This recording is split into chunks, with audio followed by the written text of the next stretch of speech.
Happy Thanksgiving, guys. It's your boy Robert out here doing a Thanksgiving cook off today.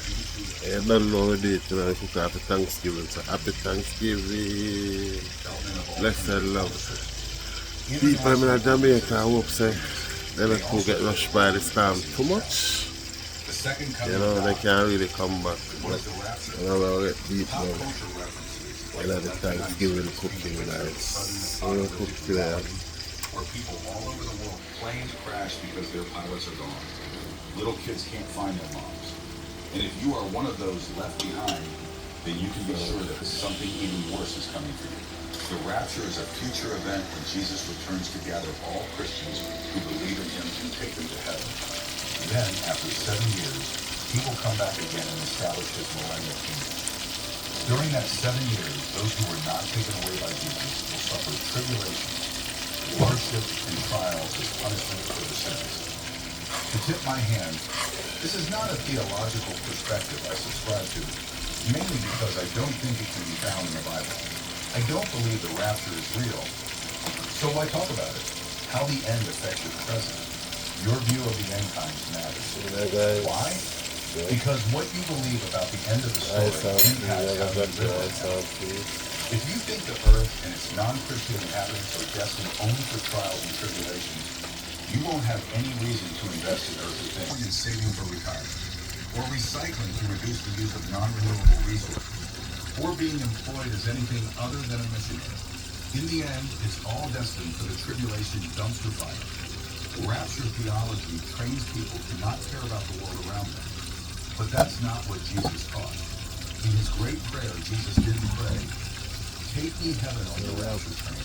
Instead, he prayed for God's kingdom to come down to earth, on earth as it is in heaven. Why people think the rapture is real? Those who believe in the rapture do so because it's what they've been taught in church. Rapture theology is an American theological innovation. Before 200 years ago, no one would have understood. Since then, it's been popularized by reference Bibles, movies, and books. It's easy to take it for granted as biblical truth, even though it's nowhere in the Bible. Of course, some people will contend that it is. Let's look at two passages that people turn to in order to prove that the rapture is real. What do you think? Matthew 24. As it was in the days of Noah, so it will be at the coming of the Son of Man. For in the days before the flood, people were eating and drinking, marrying and giving in marriage, up to the day Noah entered the ark. And they knew nothing about what would happen. That is how it will be at the coming of the Son of Man. 2 men will be in the field. One will be taken and the other left. 2 women will be grinding. Matthew 24, 37, 21. According to rapture theology, we want to be like the people taken away, not the people left behind. Unfortunately, this reads the story backwards. Jesus is comparing his return to the days of Noah. You know who you didn't want to be in the days of Noah. The people who were taken away by the raging flood. As Jesus said, they didn't know what would happen until the flood came and took them all away. Do you know who you should want to be? The people left behind after the flood, like Noah and his family. Jesus isn't talking about a rapture. He's talking about the final judgment. And at that time, somebody in Jamaica, okay. Learn more from Pastor Hurricane Barrel, guys. Trust me, you're pretty. How to follow Jesus in 2020. Yeah, I get nobody to talk to. Find out if it's everything alright. 1 Thessalonians. I have faith to know some boy. I probably have the communication brought down. The things say, everybody in a good health. After that, If it's shaking up by a burn, I'm probably going to flooding, but I don't know. to meet the Lord. So will be with us. 1 Thessalonians 4:16, 17. Happy Thanksgiving. Guys, you know, say probably storm touch Mexico or pass through Gulf, I don't know. See, you just proved the point. Rapture. But that's a case of confirmation bias. If you didn't already believe in a rapture, you'd never conclude that this passage is describing Jesus coming down to take. So why not? Because in this passage, Jesus comes down and he doesn't go back up again. Absolutely nothing in the passage says that Jesus is going back to heaven. A common objection is to ask, what about the people who are meeting with the Lord in the air? Aren't they going to heaven? No.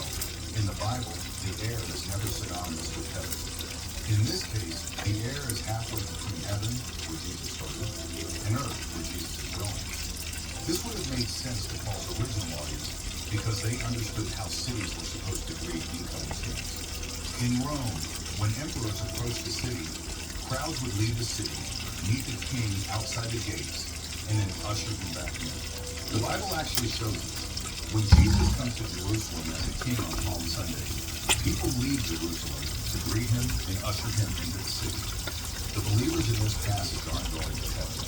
They're meeting Jesus halfway between heaven and earth, in the air, to usher Jesus to earth in a victorious procession. Jesus isn't SpaceX ship ready to reach, only to take off again. He's a king cooking guys at the Angle family. on the living jet. As peas and fish. One problem with rapture theology is that it implies that good Christians escape tribulation. This is why Jesus raptured believers, to protect them from future hardship. This is pretty much the opposite of what the Bible says. Jesus taught that in this world we will always have trouble. John 16:33. And Paul says that we enter into the kingdom of God through the tribulations of this world. Acts 14:22. If Christians are misled into believing that God will keep them from the hard times of this life, they won't be equipped to follow God when the hard times come. Some Christians are surprised and shaken when tribulations hit. They wonder, why is God letting this happen? Their suffering undermines the truth of God's goodness and sovereignty. But Jesus says that God's kingdom comes to earth when Christians experience hardship and persecution, but respond with faith, trust, and love. When we endure tribulations this way, we show the watching world that our hope is in something bigger, better, and more powerful than the worst trials we will be going through. All commentary notes adapted from the ESV study Bible. 1. Matthew 24:36-44. But concerning that day and hour, no one knows, not even the angels of heaven, nor the Son, but the Father only. For as were the days of Noah, so will be the coming of the Son of Man. For as in those days before the flood, they were eating and drinking, marrying and getting married, until the day when Noah entered the ark, and they were unaware until the flood and swept them all away. So will be the coming of the Son of Man. Then 2 men will be in the field, one will be taken in the land, 2 women will be grinding up the mill, one will be taken in the land. Therefore stay awake, for you do not know what day the Lord is coming. So if the master of the house had known what the night the thief was coming, he would have stayed awake and would not have let his house be broken into. Therefore you also must be ready, for the Son of Man is coming at an hour you do not expect. Read more. In response to this, when will this Guys, happy Thanksgiving to everybody who all have a friend and Jesus says, I don't know, happy Thanksgiving. the Son, but the Father. New York, Bronx, In his Brooklyn, incarnate life, Jesus learned things that others Miami. didn't. See it at Luke 2:52, Hebrews 5:8. On the other hand, Jesus was also fully God, and as God, he had infinite knowledge. See it from John 2. Instead, good works function as evidence of true faith, and if good works are lacking, they show an absence of true faith. All those who truly believe will be brought to John 5:24. And as a consequence, will be good and will therefore be good in the resurrection of the Lord. 1. Thessalonians 4:15 says, for the Lord himself will descend from heaven with a cry of command, with the voice of an archangel, and with the sound of a trumpet. chicken, fish, rice, and peas, chicken, pork, fish. And so we will all Peas, and cinnamon. read more. Cry of command, voice of an archangel, trumpet of God.